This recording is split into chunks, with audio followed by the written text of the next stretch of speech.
Hello, hello, my friends. It's me, Cynthia, and Marty, and Azalea is off screen. Hello. I'm trying to adjust this.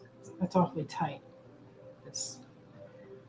Hello, my friends. And if anyone's watching ahead of time, if one of y'all could give me a thumbs up or let me know how the stream looks, and I can refresh now. So, can everyone hear me and see me? Lately it's been kind of tricky with the internet, so Mostly because the weather, I think. And it is how the weather is a concern, because when there's storms through these mountains, it's like it knocks out the internet for a minute. Oh, hello, Terry. Hello, my friends. I don't know if anyone caught this, but we did a sample live yesterday at Cherry Tree. That was pretty fun. We went in and it was, I don't know if anyone else has set up streams before, but it is not as simple as hitting go live, because you have to connect a bunch of platforms together, and Instagram does not want to be involved in a streaming bundle. Oh, I see a lot of my friends here. Hello, Julie. Hello, Cherie. Hello, Michelle. Okay, good. It looks like everybody can hear and see us. Perfect. It's good news. We did have trouble when we were in Swannanoa. I don't think it was just because the building is old and there's a lot of brickwork and it can affect the Wi-Fi in that case. But in our case, it's just we're kind of high up. We're in a subdivision called the Woods, and it's very treed, just like the name sounds. So, yes. Anyway, while we were there, the whole main reason we went is, if you've been following along the last few months, Jen and I did a collaboration where I carved an original piece, a frog in this case, and a moon. And I think I've shown it a couple times. I'm not supposed to. She didn't want me to show it, but I showed it secretly. So y'all got the first peek. She was like, "We don't want anyone to see it," and I was like, "Don't you want them to be excited for it?" I was like, I've already been showing my customers once. Yeah, each stage of the carving too. Oh my God, as soon as I was done, y'all were looking at it, and then there's and I realized there was like 100,000 people were following that. They're like, "What's the surprise?" Y'all are the only ones that have seen it, so that's kind of cool. So anyway, that is taking place Saturday. No, it's Friday, the 25th of July. So right after the Big Crafty, when we're done with that, we'll have a big party. It's going to be held at the Cherry Tree headquarters, and that's in Swannanoa, which is like a suburb of Asheville, and it's a pretty cute part of town. While it was hit pretty hard with the hurricane, a lot of new businesses popped up. Some really cute ones, like there's a pretzel place that opened, and there's a place called I think it's like Short Pants or Short Sleeves. I don't remember the name of it. It's a new coffee place that's really supposed to be pretty cute. So we haven't been over there. It's on my list of things to visit when I go. But usually when we show up to Cherry Tree, we're busy looking at beats, so it's pretty distracting. I see a few more friends. Hello, Michelle. Hello, Tina. Hello, Karen. Oh, it's not coming up on Facebook? That could be, it seems like we're streaming. We have a, what is that? CA, Azalea? That's Cynthia and Azalea going to the GBE group, and then Cynthia and Azalea going to the Greengirlstudios gang group. So I have us in both groups, and then our YouTube, and then our Facebook page. Okay, well, I'm glad that Karen says that she is coming in through YouTube, which I like that, because YouTube is, we got YouTube playing. We have YouTube playing right now as it goes. We have YouTube going all the time. We put it on the Cats show. They like this show where it is birds and an aquarium sometimes. And the squirrels. Like the Monterey Aquarium. You can look at that. Arlene says her Facebook is working. Marty, what happened to your work ethic? He's a brat lately. Yeah, he is being a little bit. He wants it, but he wants to get it done. Lounge. He wants to lounge underneath the table. Oh, hello, Connie. Hello, my friends. We were just chatting about the get-together that is taking place July 25th. That's a Friday, 1 to 4. And it's going to be a fun day. We're gonna have a bunch of those pendants. The big collab is the big reveal, and we're gonna have food. We're gonna have stations set out. We're already daydreaming. Like we were sending messages back and forth all day yesterday with ideas of what kind of food, what kind of, it's kind of fun. Where are we gonna have all the parking? That was kind of, we were trying to imagine how many people are gonna show up. You have no way of knowing how many people are gonna show up. So it could be good, it could be not, because the weird thing is that usually Asheville is slammed with tourists, and right now it's not slammed. It's like locals, and so we have a lot of people say, "Oh, is anything open in Asheville?" Everything is open except for Aldi's that's next by the Walmart. There's a few things that There's never a few reopened, things that are not, but it's not like there isn't other things that are open. it's not as apocalyptic as it was. Yeah. People have been working so hard to get it cleaned up. You'd be surprised at how good it looks. It looks great. So come to Asheville. It's nice. All right. I see Melanie. Hello, Melanie. Hello, Carolyn. Carolyn says, I watch on YouTube. Clem says, he yawned, he bathed, he's done. Well, for now, because he just wants to go get a drink. He gets, his little mouth gets dry or something. All right, well, I'm going to give him another little go at this. My kitty. Marty, if you got to work. You got to get up on your chair. But earlier, when he tried to jump up, the stool is high. You can see how high. This is like a high bar stool. And I needed it upstairs when I was using it for the lives up there. And it's to see the camera, because I have one of Azalea's phone here, and then I have the phone that I'm looking into. But if I'm going to do the live, I had to stand on a box so I could actually be tall enough, because my table is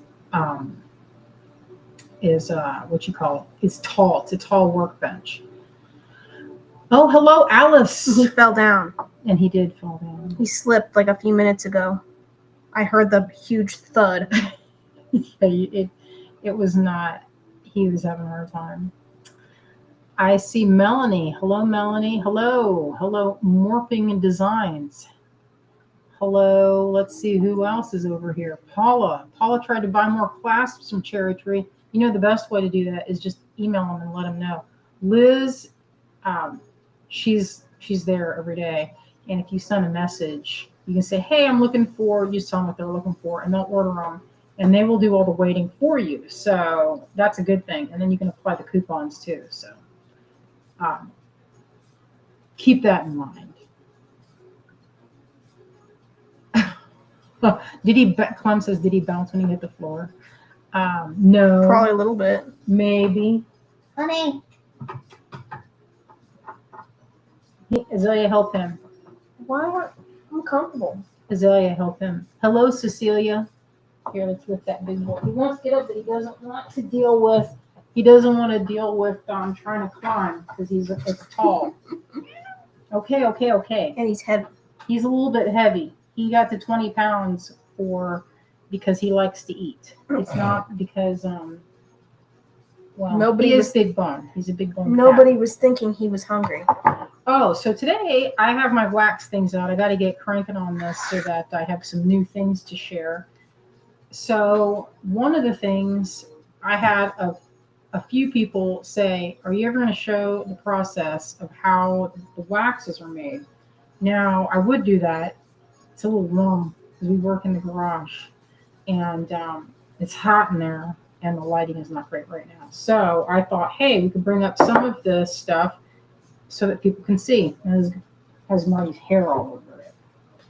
Okay, so this is a silicone mold. This is called a master mold because we mold all the pieces before we burn anything out. And it's important to do this step. If you don't mold your piece, if you go to burn it out, which I've done, when you're thinking, you get cocky and you're like, oh, I know how to do this.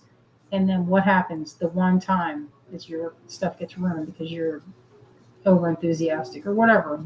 Something happened with the kiln, got unplugged or something, and then you lose everything in there. And then if you don't have a mold made, then all that work is gone. So this one is, I don't know if you can see it because it's hard to see, it's clear. And this is silicone. This is not a production mold. This is what's called a master mold. So you make one of these so that you can pull waxes, right? And that looks like this. So, oh, well, here's one. All right, and here you can see this one has the wax still in it. And this is the hole that you use to get the wax in it. So it has this like nozzle thing that is connected to a big pot of molten wax and an air compressor that forces the wax into the mold. And usually this is one of Azalea's jobs, is doing all these waxes. And so once you have the wax injected into the mold, that's why they call wax injecting or wax injector, you have one. And sometimes there's a little bit of flashing. Flashing means the wax that comes out around the edge of the piece. This is called a sprue. All right, so when you take these out, you got to be careful. Sometimes you get air bubbles. Sometimes you have things that you need to clean up. That's what we call it, cleaning up the waxes. This one came out pretty sharp, That powder you're seeing on it is baby powder. We use baby powder as the mold release. So once you have this, you can chop off this little bit of extra and you add it to what is called a tree. This is called an investment mold, because what will happen after we're done putting this on, I'm going to flip the camera here in a second. I'm going to show how you add everything. So another one of Azalea's jobs, she's sitting on you. Yeah, thanks, Mom. Adding to my list of things to do is you put everything on this tree, and you have to do it just right. Because if you don't do it right, there are a number of things that can happen.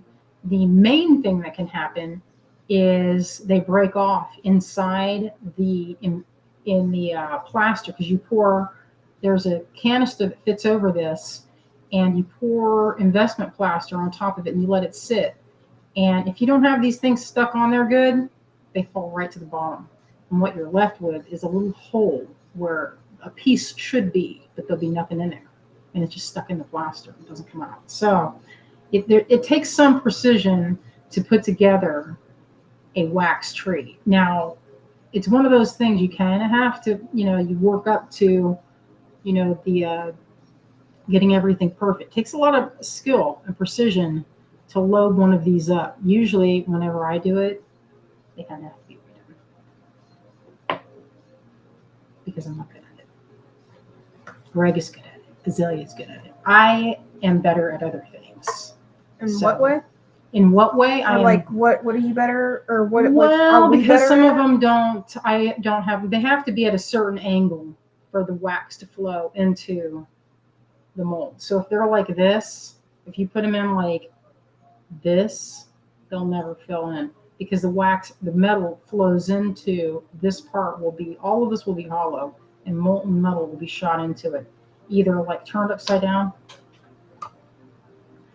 Well, this will be upside down because that's where this is all going to be empty, if that makes any sense. I don't know if that makes sense. Talking about wax tree building? Yeah, because it can be confusing. It can be very confusing.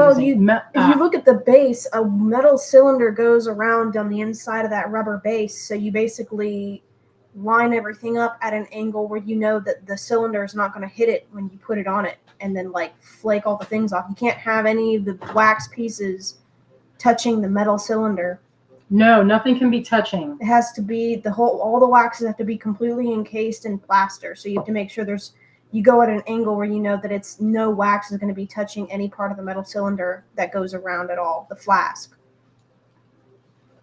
This cat. I am behind. Hello, Dale. Hello, Nancy. I see Wendy. Hello, Wendy. Hello, Cecilia. Hello, my friends. Hello, Dale. Hello, Donna. Thank you all for joining us. I see Connie Pasternak, our neighbor. Hello, Terry. He's listening carefully. He's a good boy. Look how clean it is, and he's still looking at it. He's just making sure. I get these from Costco, and there's a lot of, it's like double the size. I'm going to flip this camera. We've been talking, y'all want to see the good part. All right, I'm going to get this in position. It's very high tech, y'all. So high tech. So high tech. And It's even better though, than having to flip the camera back and forth. hey, it's back better in the than bed. not having to On do. StreamYard, having to go in and say flip camera manually. That was dog water, bro. Yeah. Not ideal. All right, let me get in here so I can adjust it a little bit better. Yeah, and I have to also make sure this, when it heats up, this is my alcohol lamp. If you don't have it in the right location, you can actually get I've actually messed up some of my phones and melted the case. So I've had to be, yeah, Terry, this is the one that we got at Costco. Give some to that cat. Dang, he's getting a lot of snack tonight. Mm-hmm. Double snack. Double. He's fat. He's not fat. He's just, he's just pleasingly plump. Pleasingly plump. All right, so let me give a closer glance at this.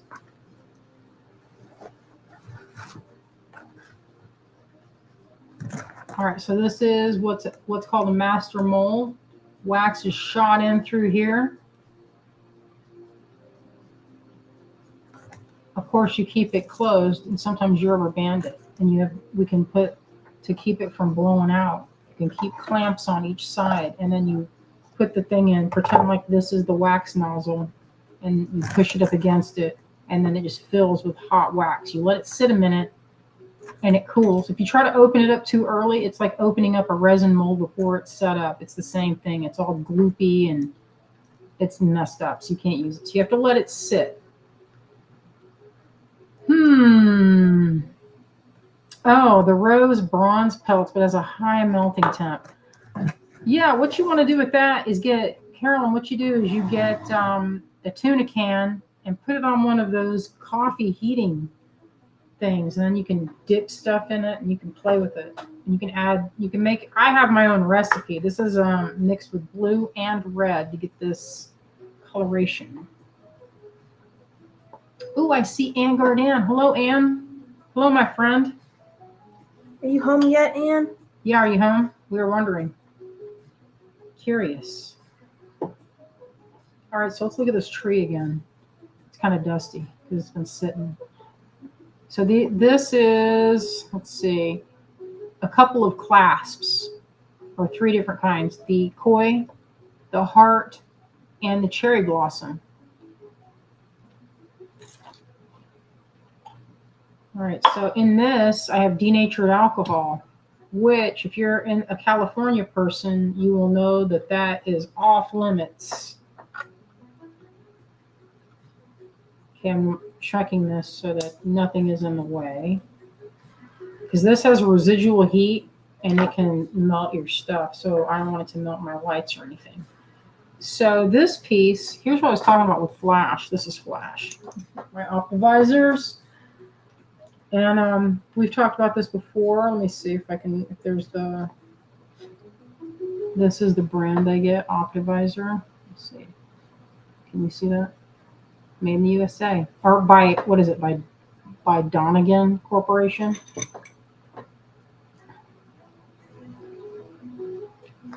Yes, and we'll be doing the Lucky Dip again.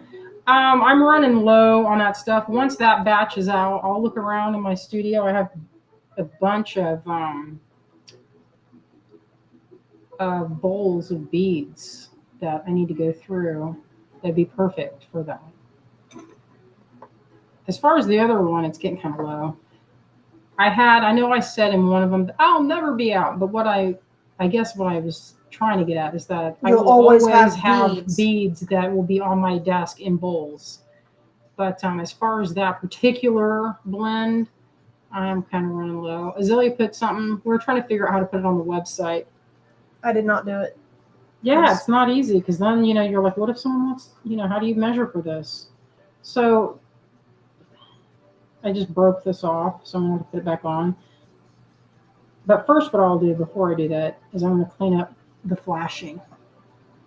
So I'm heating up this tool right now. They have tools that are very, they're like electric. I have a couple of them. So when you go, they don't always come out of this mold 100% perfect. You get flash from the silicone mold. So, and it comes out the edge. And that is right here. I don't know if you can see that. And I use a little bit of heat, and you go in and you clean that up. Just gently. Because you might say, hey, why don't you just do that after the fact and just shave it in, or just use the metal grinder. And yes, you can do that. But I will say, oh shoot, you see that I just knocked a couple down. Dang.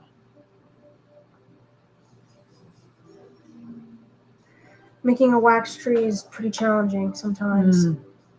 I know, I'm not very good at it. I'm getting a little better, I think. All right, so I'm trying to clean that up. You don't want it to look, number one, you want it to look exactly like all the others. So see all this that I'm doing? I'm going to have to go in with my piles and fix it. And this is what I was talking about. When I was talking about sometimes the labor with these harder metals is the time that it takes to clean up a piece. So while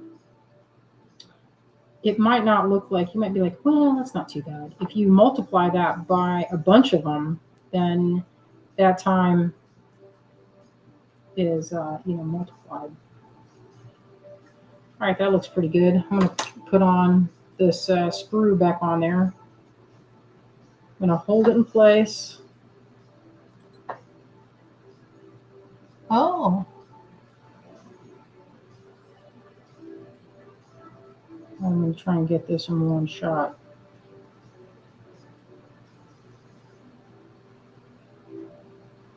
Just grabbed a little bit of wax. I'm going to hold it in place for a second. And you can see the color changes as it sets. It becomes kind of a matte finish. All right. You can see I didn't do that very good. I'm trying to hold it steady. This actually takes a lot of precision to do this part. This is what we're putting on there is the sprue. The metal will flow through this little, or it can be called a gate. Sometimes they call it a gate. Although a gate usually means where you're putting, you're connecting.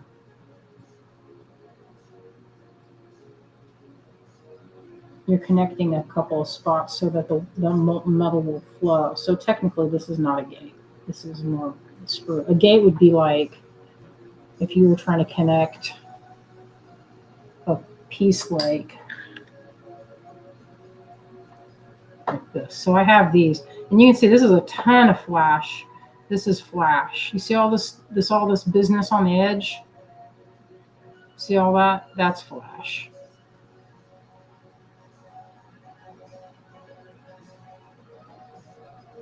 Paula says, you're working on one of my favorite pieces. Yes. I'm glad. So see all that? Sometimes it can come off with your finger. And usually what I do is I'll pull these off of this. And I get them ready. I'm going to leave that little bit of this part on. That saves me a little bit of time to make the trees. But you have to go in and clean up all these areas. And add this to the tree. This is where it takes some precision. I'm going to do this. Hopefully I'll mess up.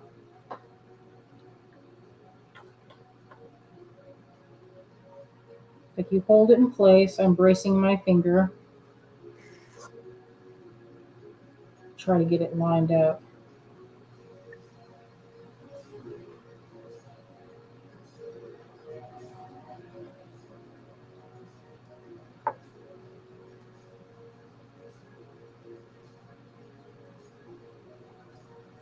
Yeah, that was really shitty. Oh, sorry. That's funny. I shouldn't even be doing this because my Are you trying to make the tree right now? yeah. Usually it's like 2 steps forward, 1 step back. Oh, I wasn't even on the thing. Shoot. Dang. Sorry, I can't see it. Otherwise, I'd say. Man, you guys didn't even see that. Well, if they didn't see it fail, then that's probably for the best. The big old fail. Do you want me to Carolyn try? says, when we used bronze to Caspies, it was a job to cut them off the tree. Yeah, it's a job. Bonnie, that's pretty funny. Bonnie says, waxing poetic. Yeah. All right, so I'm going to do it again. This time, let's get it on this part right here. I'm going to add it right to the top. Surely I'll be able to get that one on there. Surely. I had success when I got the tool like super duper hot. Like hold it in there for like a good 30 seconds. Because Okay, then I got it that time. that's awesome. Yes. Success. All right, you see that? Paula said, where did you learn how to do all of this? Well, I'll tell you.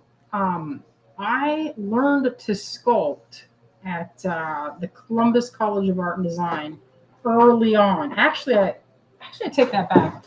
I was self-taught for a number of years before I went to college, and I just perfected my sculpting in clay in school. And when I got out of school, I think I told this story a while ago how I met Bob Burkett of Sacramento. You guys might remember Bob. Bob is a whiz with, actually, I got one of his pieces here. This is fun. I got a piece of his on my purse. Oh, shoot. That's cute. Here's one. This is one of Bob's. And Bob was like, you have to try waxwork. And I was like, okay. And I'd done the microcrystalline wax in college, right?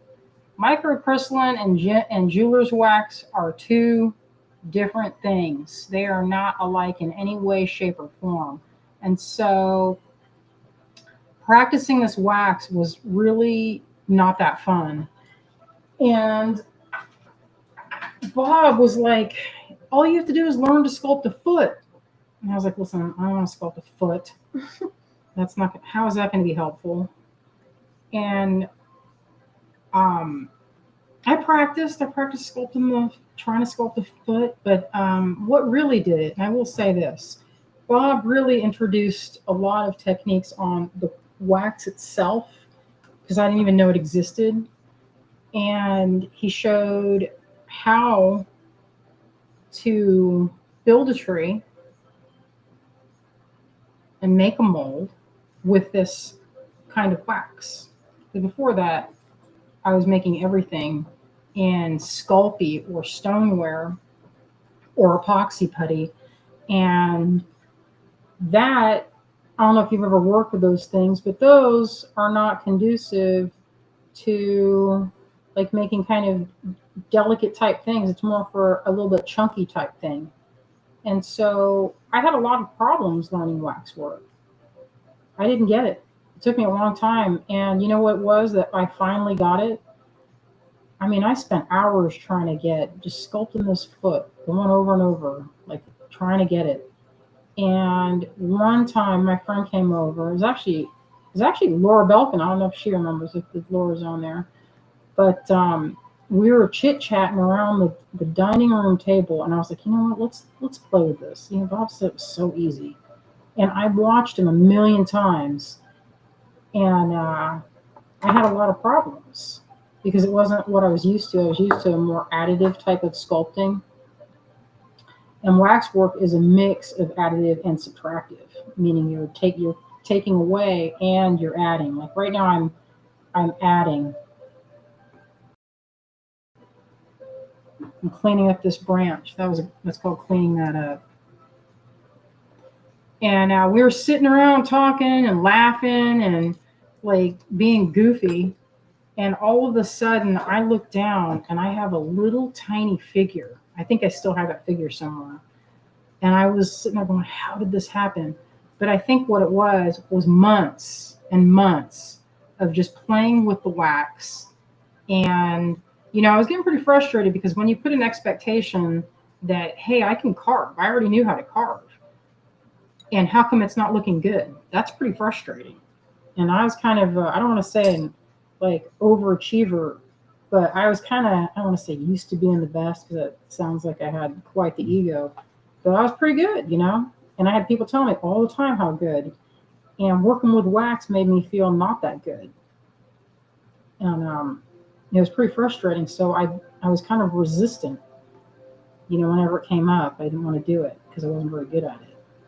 And I think the key to getting better at it was just lowering my expectation for something to be perfect and to be okay with something being only okay and just not wonderful. You know, it's just, I'm going to make something, I'm just going to practice the material. And it was a good lesson because a lot of times we have this expectation on ourselves to get it right away, like to be, we're going to be really good at this thing. And if we're not, then we're not very good. We should just give up. But rarely, if ever, is that ever the case. Like if you're learning to knit, you're not going to be knitting perfectly right out of the gate. It's going to take time. You have to build up.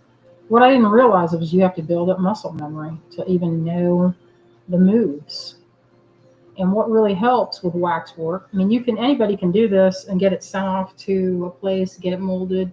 You know, a jeweler, any jeweler in town could cast your stuff if they have casting equipment. And so my suggestion for folks is to get a little bit of wax and get a little tuna can, have melted wax so you can have some to pour onto. Like this is one way I work, is having a little, this is from Home Depot, and you can draw with it. Let me show, this is a piece of that flash.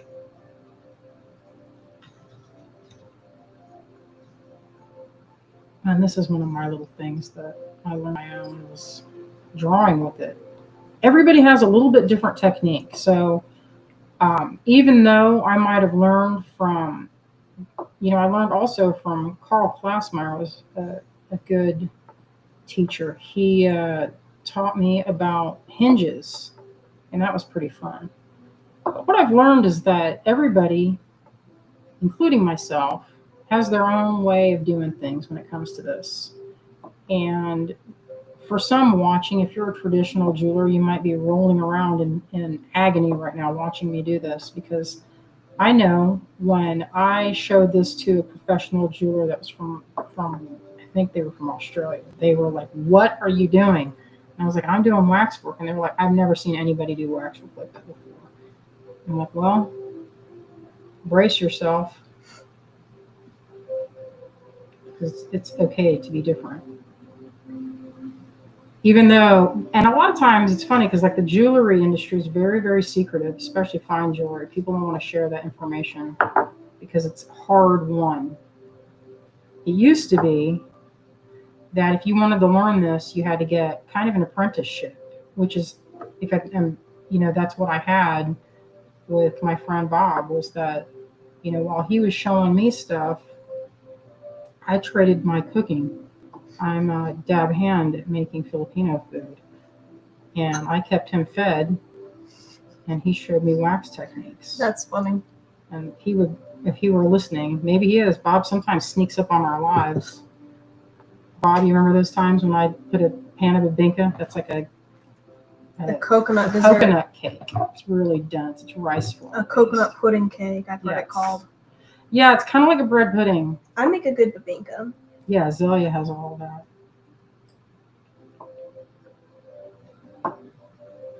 Anne says, yeah, if you don't feel occasionally challenged, you're not learning anything new, but I totally understand that frustrating feeling. Yes, and you know what I've learned in recent years is that that frustrating feeling that's happening is your brain forging new neural pathways. So it's actually good for you, even though it's like, it kind of feels terrible and frustrating and annoying, and you're like, I don't want to do this anymore. It's good for you, and it's helps with memory, brain fog, all kind of good things. You can actually expand your memory by doing that. It sounds counterintuitive, but they've done all these tests. on monitoring the brain after strenuous learning, like learning a language. It can't be something you already know. Like you can't be like, oh, I'm going to challenge myself. I'm a musician that plays the violin, and I'm going to really stretch my brain and get the viola out. You know, it should be something that's not second nature. And it's one of the reasons I picked up Latin. People are like, why would you ever pick up Latin? I'm on Duolingo and I'm practicing Latin and Spanish. And number one, if you listen to British murder mysteries, I know a lot of you do out there, they are all the time dropping Latin little proverbs and, you know, quid pro quo and all that business. You're like, what are they talking about? So now I know. I mean, I've got like the Duolingo version, which basically means I know how to say, it wasn't I that killed your relatives. You know, so anyway. Language is fun like that. It has its purpose. So there's one way, the drawing on a tile, it doesn't want to stick to this because it's shiny and cold and the wax just pops right off. And I made that little clasp real fast. I'm not going to use that for anything for now. Maybe I will. Maybe I'll decorate it. I will show this, and I've been working on it. I went and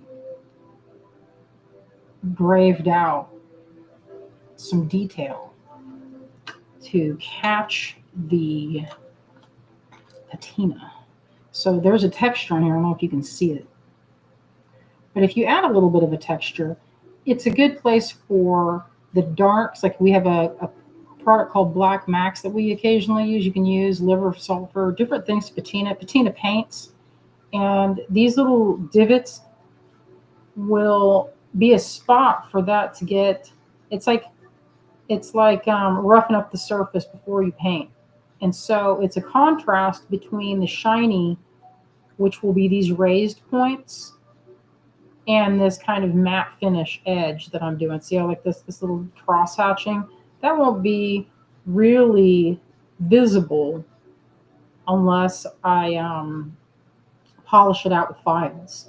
But leaving that kind of surface will be a good background texture if I want to do like painting on it later. And then it looks good, particularly if you have some spots that are going to be shiny. Like these raised areas, I could go in here and buff them out. Like they have, you can use like cut up a pair of pantyhose. You can go in there and buff it. I'm using a paper towel. You can see how it gets a little bit shiny.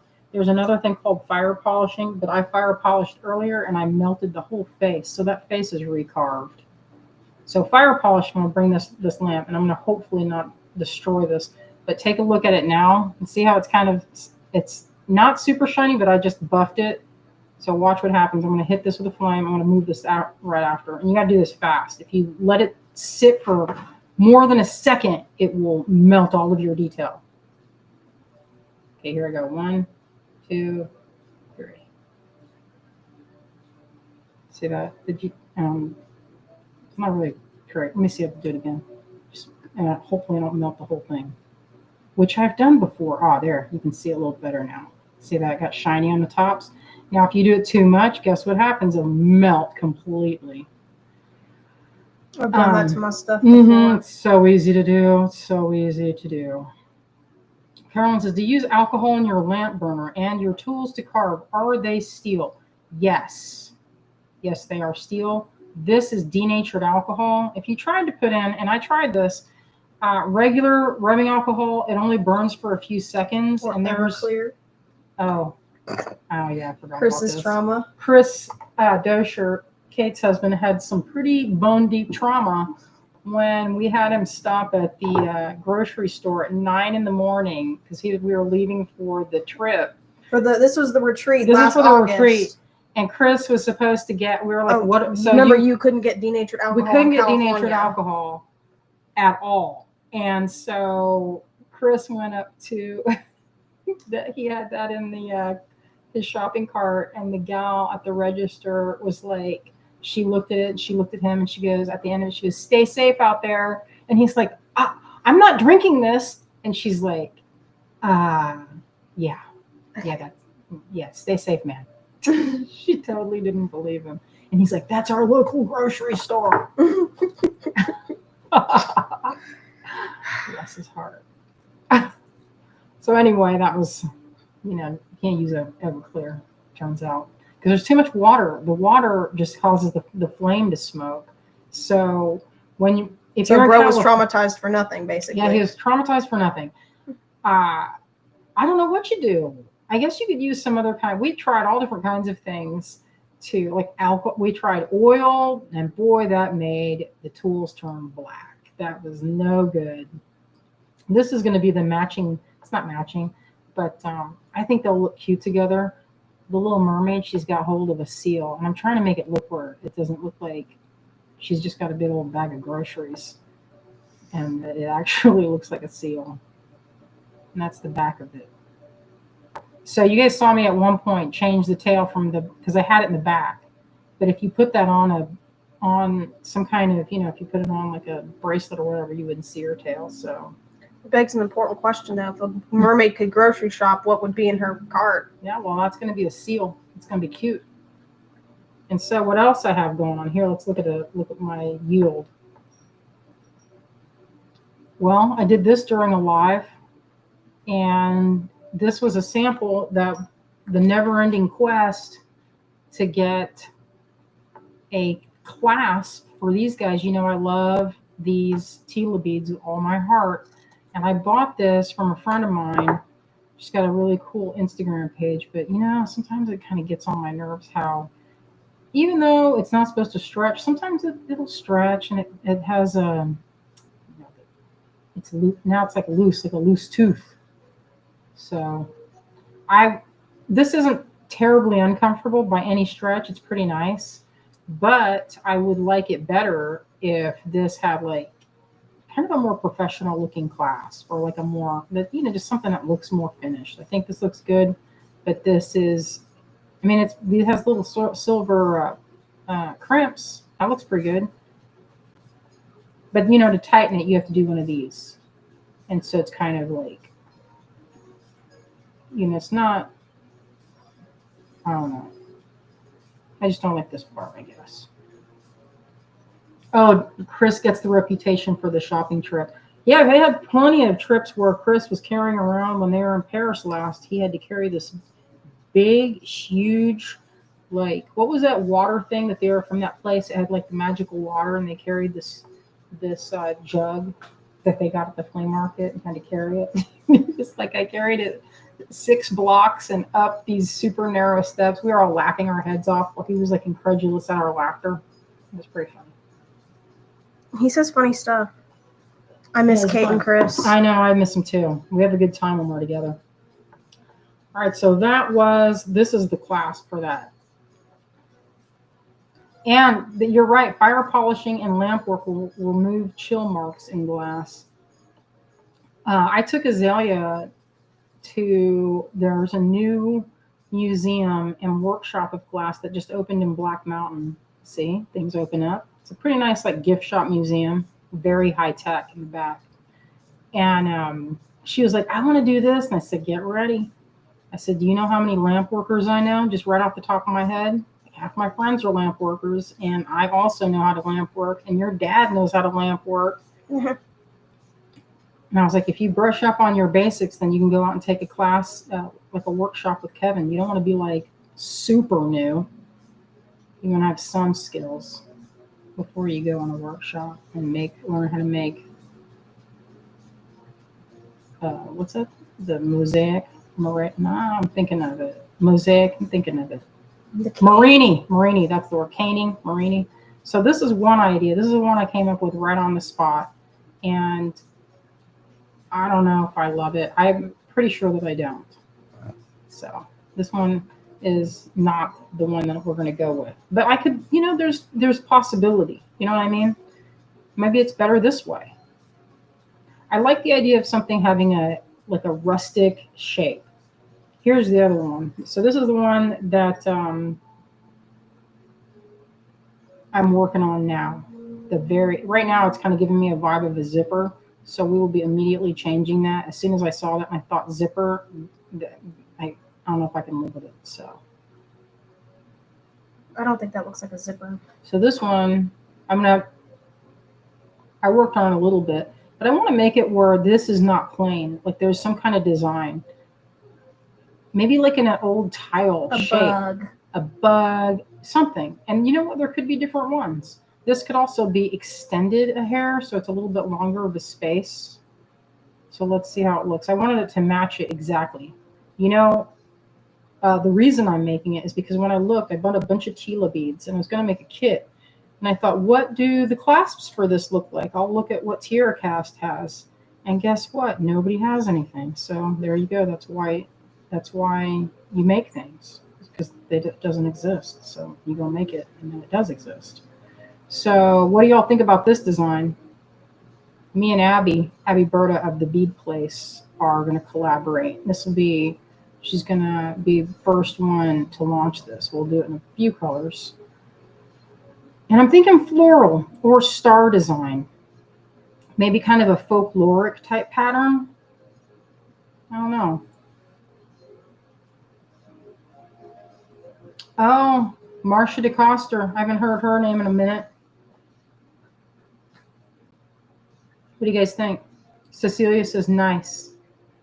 Well, that's making me think that it's kind of a tepid reception. So that means y'all don't have to worry about being sensitive about me taking criticism. I worked as a freelance artist, and I don't know if anybody knows what that entails, but that means you hear it all. And you get what you call a thick skin. I've got so many stories of my days as a freelance designer. This tool is not for that, but it works really good. I'm actually not sure what they use this tool for. What's its intended purpose?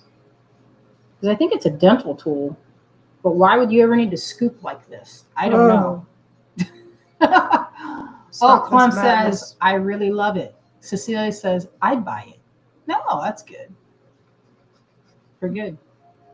It's a little on the chunky side.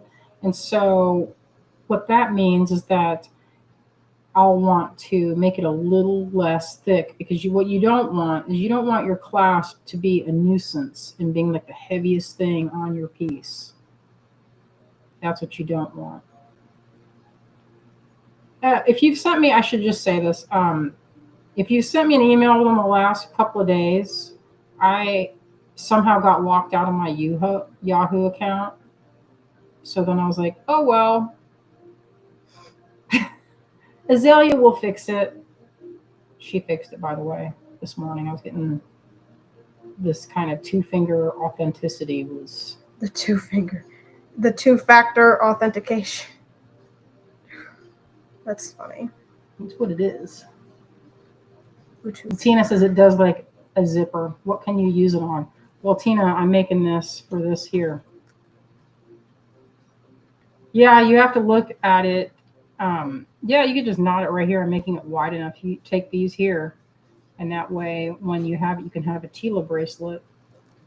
Maybe I'll do one for three row, 2 row.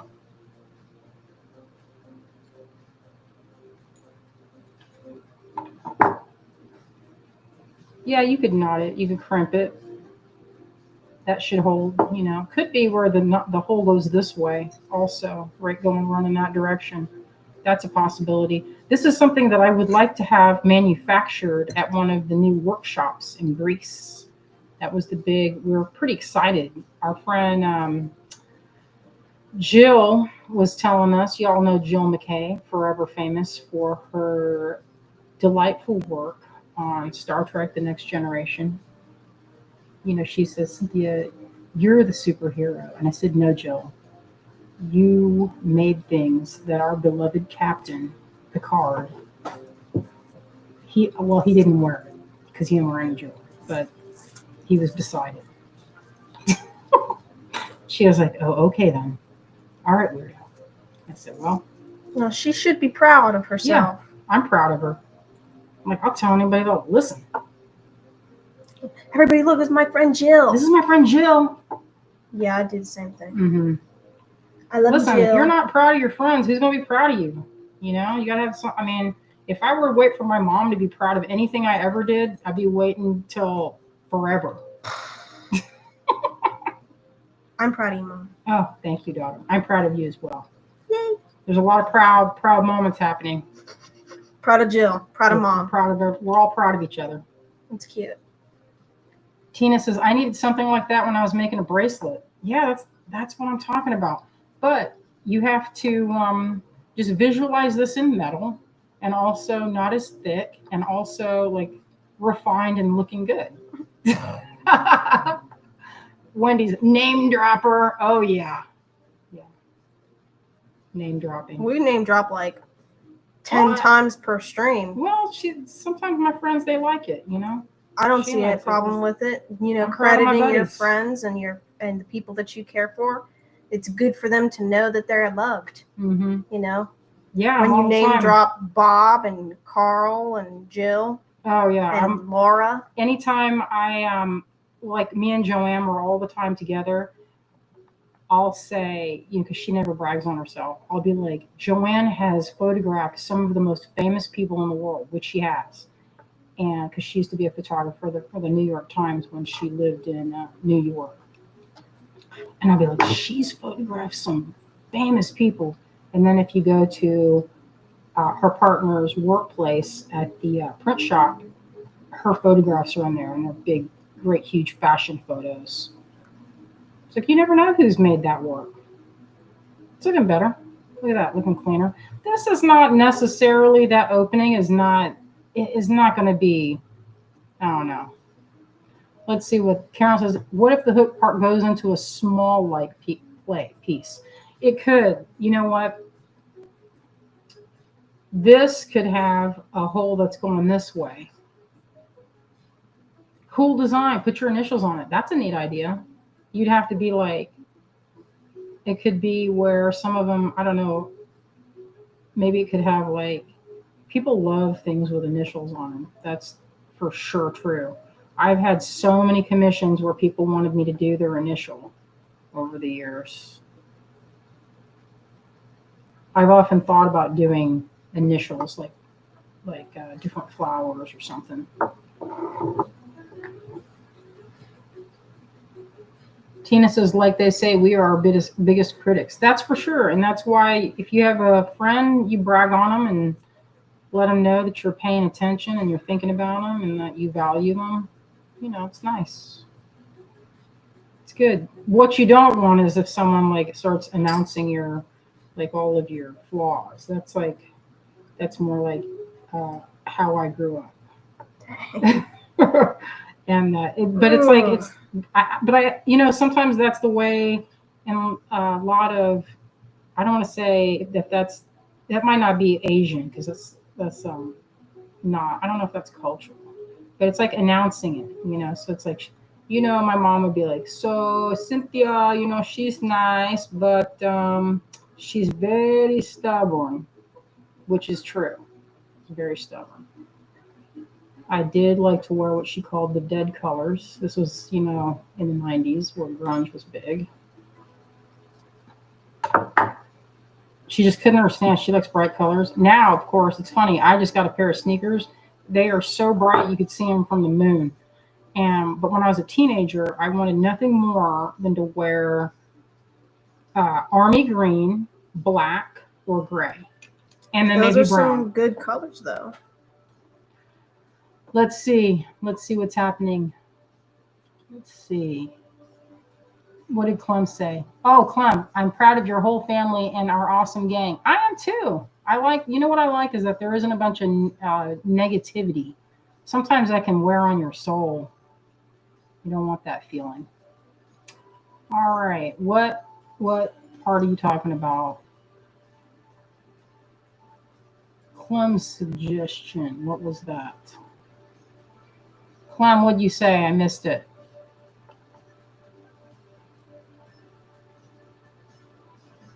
Okay, I don't see. I went back through and I don't see what you're talking about. But I do agree that this should have a nice kind of pattern. I'm going to make a few different designs for the Tila bead bracelet. I feel like, okay, let's see what Tina's saying. So my bracelet was thick wire, so I accidentally made the hoops upward, so those two opening I could hook into. Yeah, that's these guys you would hook it on one side or another. If I could pull that apart, you could see it. Like that could be attached to that side, and then this one. So it's not adjustable, although I feel like you could probably make it if you had something that like, yeah, I like the idea. I would like to think of something to make it adjustable. What if there was like this thing, if it had several hoops? Like, and then you're like, you mean chain? Chain would make that. So this could be the focal point. You don't have this. It could just be a really cool hook. And then you put in there, because casting chain's a real nuisance. Sometimes I don't know. I mean, if you do it, it has to be a certain type of metal. Yeah, you don't want it to be pulled apart so easily. Mm-hmm. Yeah, some kind of engraving. That's what I'm thinking. We could put, originally I had that, let's see what a little star would look like on here. I'm going to just do a little, see what that would look like. Now, if you do, one thing I've found, like with that E-clasp that I made for Kate, if you have a design that's inward facing, you can put like resin, or you can put paint or something to color it. This is just for now. We're just looking at this. I can easily change that in a moment. That's not bad. That's really sloppy, by the way. Let me do the other side. Maybe I can do an eye. That might be cute. So it's kind of like, kind of reminds me. Have you seen those barns in Pennsylvania? I don't know what they call that, but they paint those barns with all those. I want to say the word that comes to my mind is a hex design, but that can't be right because that has kind of a negative connotation. I'm not sure what those are called. Let me see about putting a little eye on that. Hex sign. That is the name of it? Oh, I like Dale. That's smart. Dale says you could leave a groove to set a gemstone. And looky here, I got one right here we could use. Hex design is right, Clem says. Oh. That's too big. But this is a little sapphire. Quilt design, says Anne. Yeah, they're kind of like a quilt design. So, yeah, that would be pretty.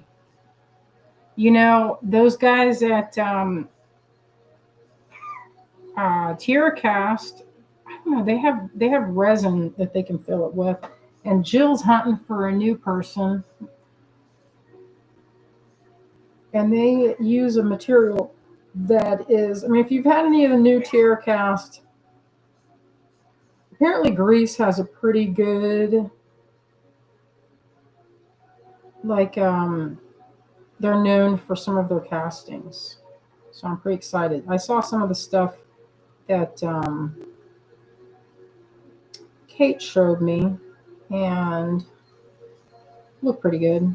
The quality, at least. I don't know how y'all feel about it. I mean, it looked nice. This is just a quick design, but that's not bad.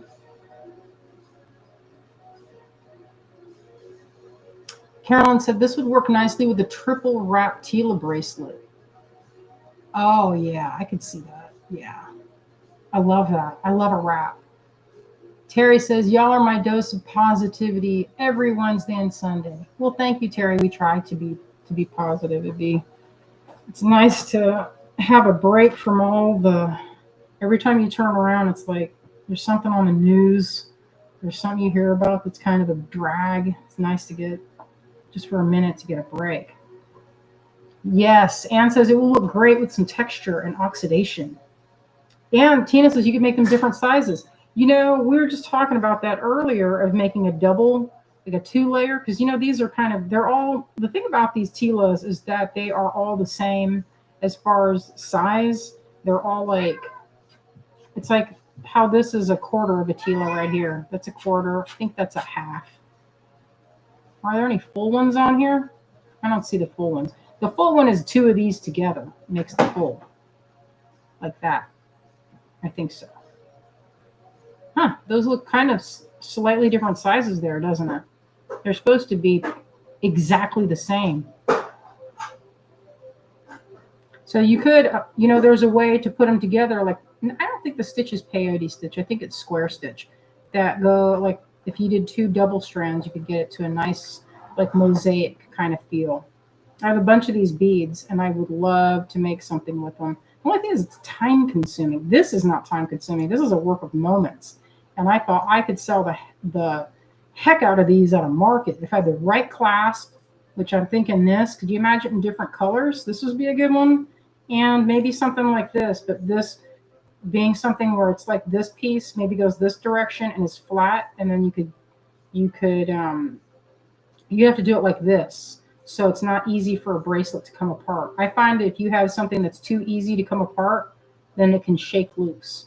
But like this, you have to bend it this direction to even open it out. So I feel like that is probably a good bet. And if you have a little thing on the end of a little ball to keep it from just, usually if it's like sitting like this, it's unlikely, because then to open it, you have to do this motion. Bending up and then sliding down. Yeah, I think that will work. I haven't seen anything, and I think this will be, if I can get it perfect, which I've been working on this design now. You should see the stack of failures. But these I feel like are the closest and best that work with it. Like this is what, when you put in for a Tila bracelet, you can either make this design as a regular toggle. It's so bland, right? I mean, it works, but kind of bland. I want something that's really unique.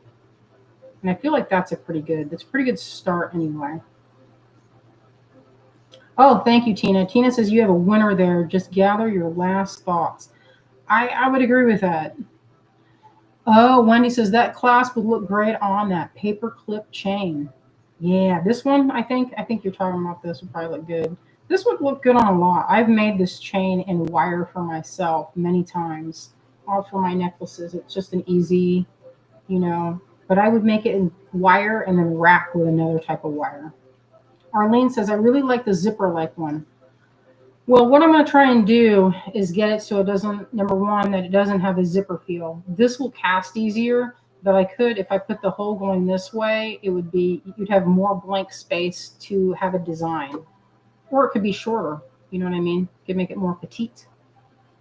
Abby says, I can't wait until it's ready to use with my Tilas. I know, I have so many Tilas, and I'm so bored with the usual connection points. This is not bad, but there's also people who will use stretch bracelet. I've lost too many. Like, I thought that was a good solution, but I feel like even with the nicest stretch material and even going through it double, if you can manage it, because the holes are pretty small, they get stretched out really fast. Within I want to say I've had them stretch out and they didn't go back for I think 3 months is my top length of time that I've gotten stretched to stay stretchy. I mean, maybe if you don't stretch it really hard. But anyway, that seems pretty good. I hope you guys got some, some knowledge from this. I'm going to burn that. Boy, it's hot. I'm going to put these guys. So this is all coming soon. It's on my list of what we're working on. Hopefully we can get this. I don't know. The production time of having things made overseas, like we want to send these to Greece and have them made in a material called, I can't think the name. It starts with an X. It's a really weird word. It sounds made up. But it's like pewter, but it has zinc in it. So it's all the stuff that the tear castings are made. It's a different kind of metal. It's very hard and brittle. And it really takes to plating. So I think this will be a good one. Plus, then I won't have to cast it, right? It'll be good. We can just order them. So anyway, keep that in your brain because that's coming soon. Within the next if I can get it finished, probably, who knows? I don't want to make any promises about that. What else is there to talk about right now that I need to mention before we take off? Is there anything that we need to talk about? Mm, Azalea fills orders every couple of days. She's almost working every on. single day. I've Yeah, just been. she's like every day almost. Well, I've been waiting for some stuff to arrive in the mail for packaging, so that's why there's a little slowdown. We are waiting for some packaging. It's on the way, so that is a slight delay, but it should be arriving tomorrow. Tina says, and we saw them first. Yeah, you guys will get first dibs before it goes and launches to the rest of the world. The way that works is this: sometimes when you get a collaboration, at least for me, how this has worked is a bigger company like Abby's company is bigger than my company, and for me to get things made, it's like the low end is about €1,200. And for us, we're not in the position to plunk down, because that for us that's like, we're not where we used to be 5 years ago, which is fine. Sometimes a company can grow and then it can shrink, and then, you can, you just kind of, you live within those means, and then you change and alter to fit that time, that what you have. So anyway, what will happen is I'll make the clasp, we'll get it made, and then we will launch that piece. And usually what happens is you get a pre-sale going to help make up for some of that cash. If you have the company willing to back you, then you don't have to do a pre-sale. Because, sometimes the pre-sale can be kind of hairy. A lot of folks are like, where's my gift? They want it yesterday, especially with the way things with Amazon is everything's so fast. So it's kind of like more like a Kickstarter or like a crowdfunding way to work. But hopefully I won't have to go that route. It'll be ready like the same way that I worked with Jen on the stone frogs. Oh, Wendy says cherry tree. That's coming up July 25th on a Friday, 1 to 4.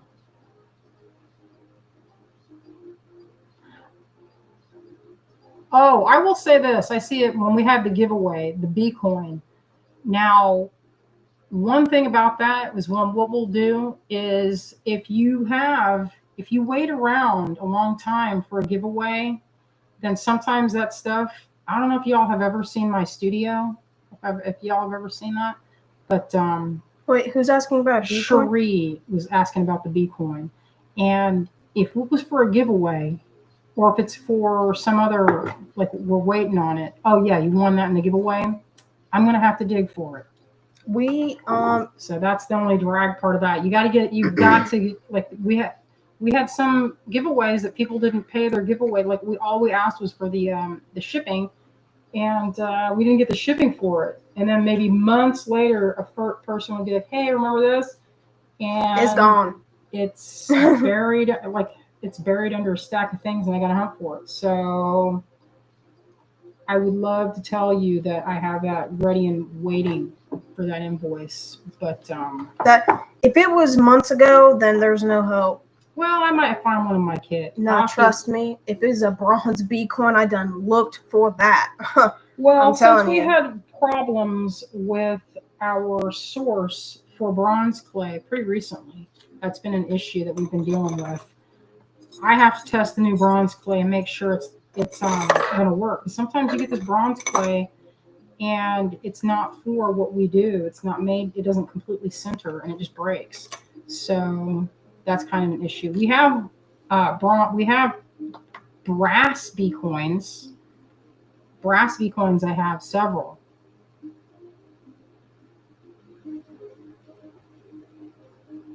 Sure, just email me so we can get this. So we're not discussing this on the live and trying to explain. If it's like, if you want it, then that's a giveaway. It's two different things. Anne says it's really hard to hold orders for extended periods. I know this from personal experience. Yeah, it tends to get lost in all my stuff. Well, it's not even that it just gets lost. It's just that our product moves around. Well, we do. We go to shows. That's the thing. We use coins sometimes, like leftover coins, to make necklaces for shows. Yeah, and there's a good chance that if that B coin was waiting, and the giveaway was not completed and we kind of left it to sit for a minute and we had a show come up, there's a chance that B coin was the last one and it got put on a chain and sold at a show when we really needed the cash and probably did not stop to think, hey, was this specific coin sold in it or, used as a giveaway? Sometimes, truth be told, I'll be frank and, honest and kind of throw myself under the bus that sometimes I don't consider that immediately when I'm looking for stuff to sell a show. I kind of forget about some of those things because I have different sections in the like we have a container for all of our coins and I have to put some back on the website, but I figured that I could do another inventory restock once we get all of the stuff together so I don't have to go and like chase around and dig for stuff because stuff gets moved around and misplaced. We don't have any more of those B coins because I remember that I had to go look for one like last month and I had absolutely no luck. So maybe we can get you a different giveaway. I don't have any more of those. Or if this is I'm experimenting now with a new clay, and we'll see if it's good. Otherwise, we might be able to cast it. So yeah, that's a possibility to cast. Because I do have a mold for a B coin, and it's not the super thin one though. I actually have like 4 designs of B coins that I can think of. So yeah, just send me a message to my Yahoo, and we'll get that squared away and figure it out. All right, my friends, I'm going to give Marty his last little bit. He's watching me. Already making biscuits with his paws. He's clutching, you see that? Hello, Debbie. We're almost ready to wrap up. We will see you guys on Sunday. We're still in the thick of prep for the Big Crafty, which is happening the second weekend of July.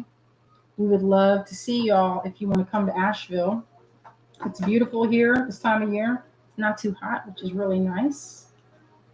And there's a lot of things to see and do, especially if you like driving and like the Blue Ridge Parkway a lot of it has been repaired. A lot of sections of it have been. Look at that cat. Look at that baby go. He is so lovely. So tonight we looked at making a tree. We had many questions about that over years. People have been asking what the heck I'm talking about when I'm talking about a wax tree. This is what I'm talking about. This is called an investment or lost wax casting. And we talked about those clasps. Those should be coming soon.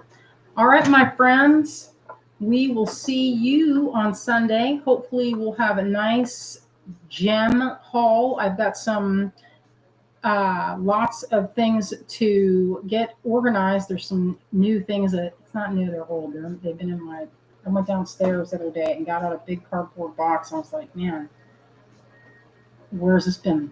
Well, it's been in the garage.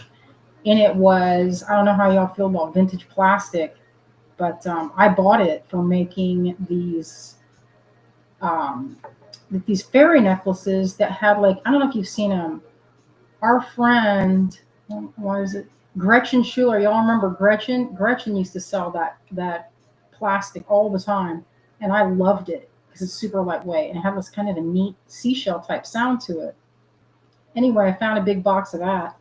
And in that, I found some pearls. So I'm going to put that in the pearl. I was going to do a lucky dip with pearls. I got so many pearls. So that's coming soon. All right. So tune in on Sunday. We'll have another live sale and possibly a tutorial. It's kind of hard to fit a tutorial and a live sale, but we'll end up going over today. All right, my friends, we will see you soon. Love you all out there. Okay, good night. Good night, everybody.